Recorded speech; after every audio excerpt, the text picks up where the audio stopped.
FlowChat connector. Sean back at you with another high ticket tune-up. In this video, we're going to talk a little bit about sales mindset, specifically when it comes to high ticket, more so focused on qualifying versus disqualifying. See, most selling systems focus on qualifying prospects. Well, the ones that work the best actually work on disqualifying prospects. Stay tuned. Yo, what's up, FlowChat Connector? Kabam! Sean back at you here with another high ticket tune-up. And today we're going to dive into, as we start the new year here a little bit, some mindset. We need to talk a little bit about mindset for high ticket because it's really important to have the focus as you're going into a sales conversation. And most selling systems, right? And I've looked at about 40 different selling systems across my career. And I would say the majority, if not about 90% of those selling systems, always focus on qualifying prospects. So you get in a conversation and you're like, I don't know if this person's a fit. I got to qualify them. I got to take them through this process. And the ones that I found, so I used those for a while. And then I found these other selling systems that would actually focus on disqualifying prospects. And that was a total shift for me because I'd never experienced that before. And so when I learned this, I started applying it. And what I found very quickly was that my sales increased tremendously when I focused on the disqualifying side of actually having a conversation. So I just want to get into a little bit of a show and tell here for you, because I think when you see this, you're going to be like, wow, this is pretty powerful. So here's the big difference.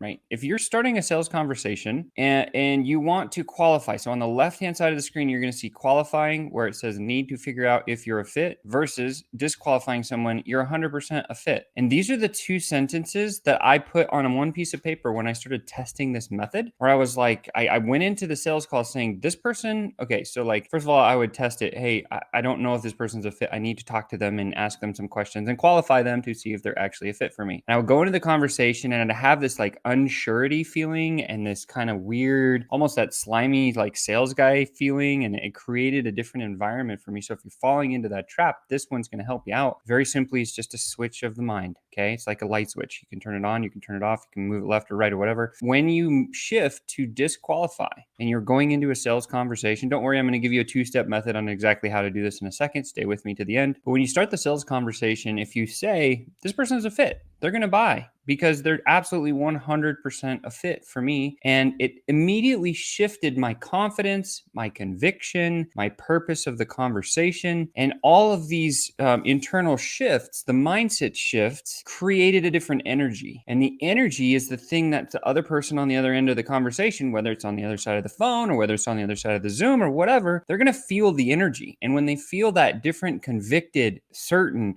energy versus, I don't know if you are, I'm unsure. Like the two big differences there, the prospect is going to listen to you more often when you're trying to disqualify them, saying, hey, Mr. Prospect, I know you're absolutely a ringer, but it's my job to determine if you actually have the problems that I solve or not. Like, I know you're fit. I just need to know if you are at the stage in your career or your life or your business or whatever, where what I can actually do is really going to serve you. And that conversation is such the best sales conversation. And it's not like, oh, well, I kind of do this and I'm unsure if you're a good fit. And, it's just that whole thing about having more conviction. And here's what I'll tell you is a fact proven over and over and over.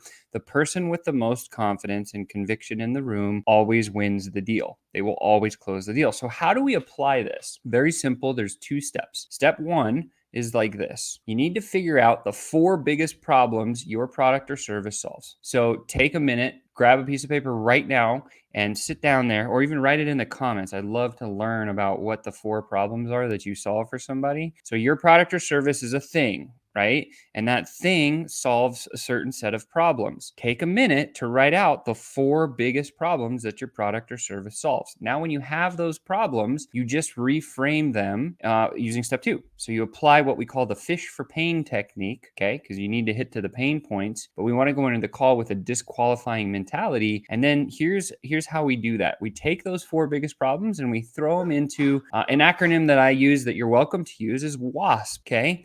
So as you see WASP up and down here, what does it stand for? Well, W stands for worried, A annoyed, S struggling, and P for pissed off. And you apply those 4 biggest problems into the conversation. So it sounds like, hey, Mr. Prospect, like I 100% know that you're a dead ringer for what I do. I just need to ask you a few questions and make sure that it's like the right time and everything makes sense. Is that okay? And now I've set an agenda and I say, well, first of all, a lot of clients come to me when they're worried about blank, whatever the problem is that your business or product or service solves. Hey, clients come to me when they're worried about solving that blank. Does that happen to you? And then the prospect will say yes or no. And then you say, great. If they say yes, go deeper. There's 8 questions that I share, which are based in psychology, which I've done in another video, that you would just follow down in those 8 questions. It's very systematic. And then if they say no, then you say, okay, cool. Well, recently had someone come to me that was completely annoyed by this in their business. And this happens to be the next problem that your product or service solves. Does that happen to you, Mr. Prospect? And the prospect's going to say yes or no. And again, if they say yes, take them to a personal impact position, right? There's 8 questions to get there. And then again, if they say no, you say, great. Well, recently I actually just had a client last week that was struggling with third problem that your product or service solves. Right. And then they're going to say, I say, well, do you have that problem? And they'll say, no. Yes, I do. Oh, actually, I've been struggling with that. Whatever they say, you have a yes or no answer. And if it's yes, you go down the 8 questions and get them to personal impact. If it's no, you just move on. You say, well, it's interesting because, I was talking to another friend of mine, Joan, and she was saying something about being pissed off because of the other problem that your product or service solves. And next thing you know, they're going to say yes. Now, if they say no to all 4 of these major problems that your product or service solves, then we need to end the call. And what's interesting about this is I come back to this. I'm just going to leave this on the screen here because the question that was generated today was from Alyssa. And Alyssa said this. She said, Sean, sometimes my high ticket sales calls go on for too long and I find out they're not a fit. How can I do this sooner? Again, this is the mentality that we want to focus on, is qualifying versus disqualifying. If we walk into the sales conversation as a sales professional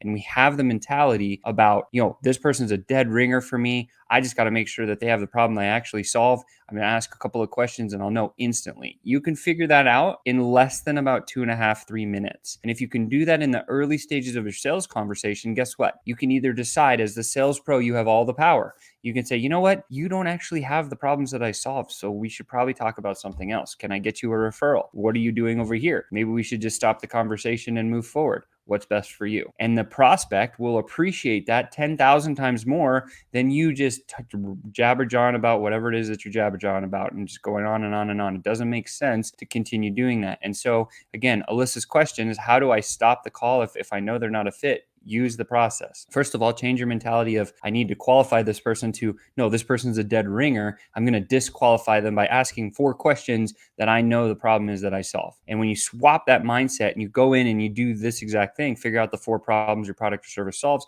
put them behind the WASP analogy that I just shared with you, and have the conversation. You can do it in, like I said, less than 5 minutes, and you'll know very, very quickly whether or not the prospect, even if they're a good fit or you feel like they're not the right fit because it's bad timing, your disqualification mentality says, look, are you worried about this? I solved that. Are you annoyed by that? I solved that. Are you struggling with this? Because I know I can fix that. And are you pissed off that this is happening in your business? And whatever those 4 things are, if they say yes to one of them, it's your obligation to close the deal. Why? Because that's what sales professionals do. They guide prospects into a place where it's going to be good for the prospect to get involved and win. Always for good, never for evil, right? Don't use this stuff to manipulate people or convince or persuade others, because it doesn't work, right? The focus is, if you want to grow business and you want to do it ethically and strongly, stay on the disqualify side, use this method, and I promise you're going to crush it. And with that said, you've just been tuned up. FlowChat Connector, don't forget to smash that like button, share this out to the world, and feed the algorithm gods so that more people can get this information. And I can't wait to see you next time.